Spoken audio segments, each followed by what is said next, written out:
Hola chicos, bienvenidos una vez más. Hoy vamos a ver un ejercicio de campo eléctrico. Vamos a determinar el campo eléctrico que producen dos cargas puntuales en el espacio. ¿Ok? Veamos el planteamiento del problema. Dos cargas puntuales, Q1 12 nanocoulomb en la coordenada 0,0 centímetros. Q2 menos 12 nanocoulomb en la coordenada 10,0 centímetros. Las cargas son estas, Q1 y Q2. ¿Cuál es el campo eléctrico total en el punto A? El punto A está aquí.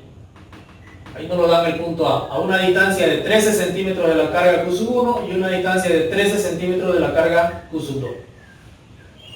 Entonces, recordando un poquito la parte teórica, todo esto es prácticamente teoría.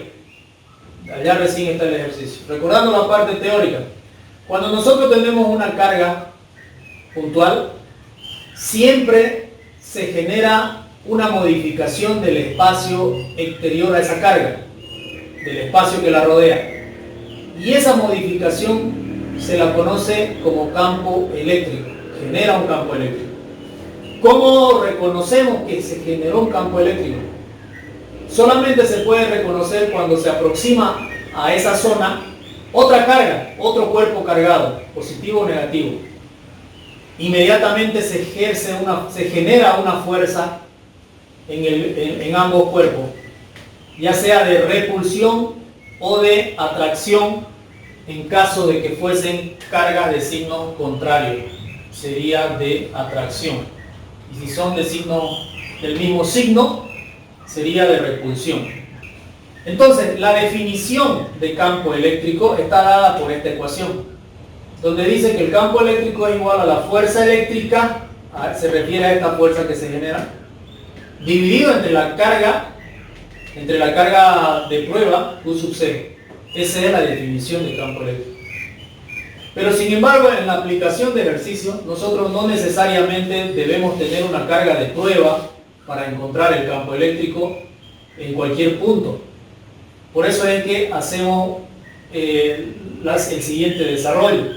Nosotros partimos de la ley de Coulomb, que nos dice Coulomb que existe una fuerza eléctrica entre dos cargas puntuales, que está dada por esta ecuación.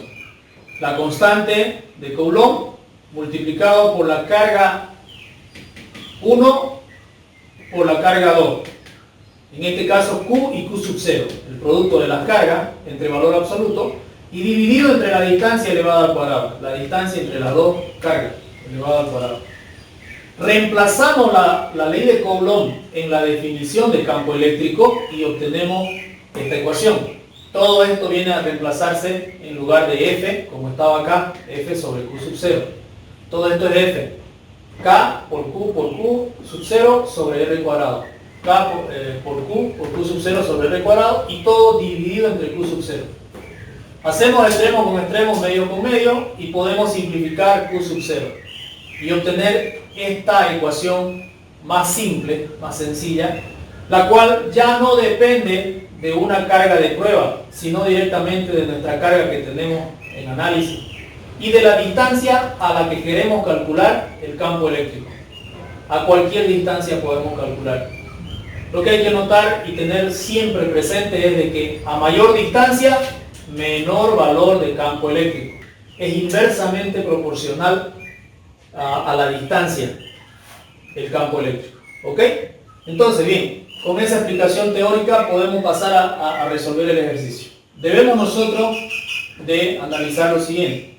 La carga Q sub 1 está generando un campo eléctrico en el punto A.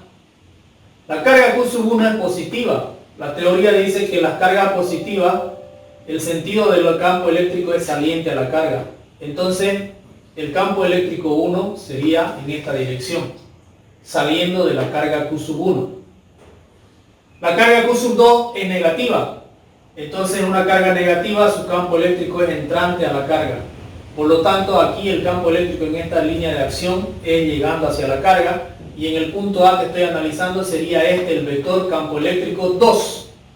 Y entonces nuestro problema se enfoca ya en el punto A, en el cual nosotros hacemos un sistema de referencia local, que lo establecemos acá, un sistema de referencia local, donde tenemos los dos vectores, el E sub 1 lo trasladamos ahí, y el E sub 2 lo trasladamos aquí abajo. Esos dos vectores ahora nos toca sumarlos, hacer la suma vectorial de ellos, y encontrar el vector resultante de esos dos. Entonces, como valor numérico, hemos aplicado esta ecuación que hemos llegado a deducir y hemos encontrado campo eléctrico sub 1, campo eléctrico sub 2 como valor numérico. ¿Ya? Ahora vectorialmente tenemos que encontrar el total.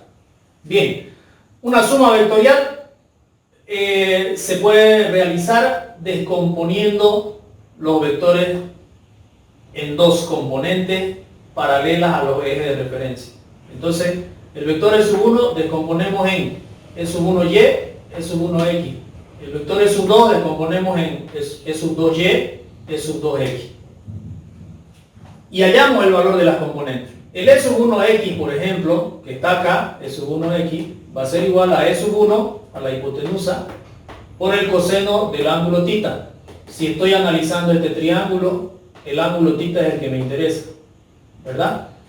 Y ese ángulo θ lo hemos obtenido haciendo este triángulo de referencia que corresponde a la mitad del triángulo de la pregunta, a la mitad, donde la hipotenusa es 13 y el un cateto quedaría en 5 porque el total era 10. Tenemos un triángulo rectángulo. Recuerden, siempre debemos nosotros formar un triángulo rectángulo a la hora de determinar los ángulos por este método, utilizando las funciones de seno, coseno y tangente. Normalmente en estos ejercicios vamos a identificar un triángulo rectángulo y calcular los ángulos. En este caso, θ va a ser con el coseno. Tenemos que aplicar la función trigonométrica coseno de θ porque el dato que tenemos es el cateto adyacente. Si aplicamos la función trigonométrica seno, necesitamos este dato y no lo tenemos, no nos conviene. Debemos de colocar coseno. Coseno de θ, cateto adyacente sobre hipotenusa, son datos que tenemos. De ahí despejamos θ.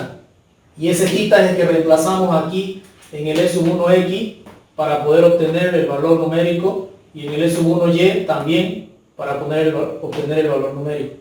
El E sub 1y ya viene a ser con el seno, porque no nos olvidemos que el E sub 1y está acá, ¿no? Ya es vertical, acá, el E sub 1y. Entonces, ese valor ya lo buscamos con el seno de θ. Lo mismo tenemos que desarrollar para los valores de E sub 2, tanto en X como en Y. Para E sub 2, nosotros identificamos este triángulo, donde tenemos un ángulo que le estamos llamando alfa. Calculamos ese ángulo alfa utilizando el mismo triángulo que habíamos identificado en el gráfico de la pregunta. En ese gráfico nuestro alfa está aquí y aquí. Estaría acá. Entonces calculamos alfa utilizando la función seno. Seno de alfa, cateto opuesto sobre hipotenusa. De ahí despejo alfa y me da el ángulo. Así obtenemos los valores de E1x, E1y, E2x, E2y. Luego procedemos a hacer lo que son las sumatorias de las fuerzas tanto en X como en Y. Sumamos las fuerzas en X. Visualmente nosotros con este gráfico podemos identificar las fuerzas en X y vemos que las dos son positivas. Por lo tanto, la resultante va a ser el doble en este caso porque son valores similares, son valores iguales. Y cuando vamos a la sumatoria en Y, nosotros observamos que son opuestas. La E1 en Y va para arriba y la E2 en Y va para abajo. Entonces se van a restar. Y como casualmente las fuerzas en Y nos dan el mismo valor numérico, al restarse, estas dos, se vuelve 0. En la sumatoria, en la ecuación, nosotros ponemos el signo más, porque no estamos reemplazando el valor numérico. Aquí no se pone menos, es suma. Cuando reemplazamos el valor numérico de E2 en Y, aquí vamos a colocar el valor de menos 5.920.141 acá. ¿Ya? No pongan el signo menos aquí. Este es el signo de la fórmula, de la sumatoria. El signo del número no está escrito acá. Simplemente lo estamos sumando, entendiendo de que el E2 en Y es hacia abajo y es negativo, y el 1 en Y es positivo. De ahí que sale 0. ¿Ya? Finalmente, para encontrar el vector campo eléctrico total, aplicamos Pitágoras. Porque básicamente lo que nosotros estaríamos encontrando es un vector E en X positivo y un vector E en Y, digamos, si este fuera el eje Y y este fuera el eje X, en resumen, deberíamos tener un vector E en Y. Deberíamos tener un vector E en Y. Pero en este caso me salió 0, o sea que no existe este, solamente está el vector E en X. Pero si existiera el vector E en Y, entonces me hubiera podido salir un vector campo eléctrico así, inclinado. Y ahí debería de calcular un ángulo phi de referencia. En este caso, como el E en Y es 0, entonces solamente me queda E en X igual a E.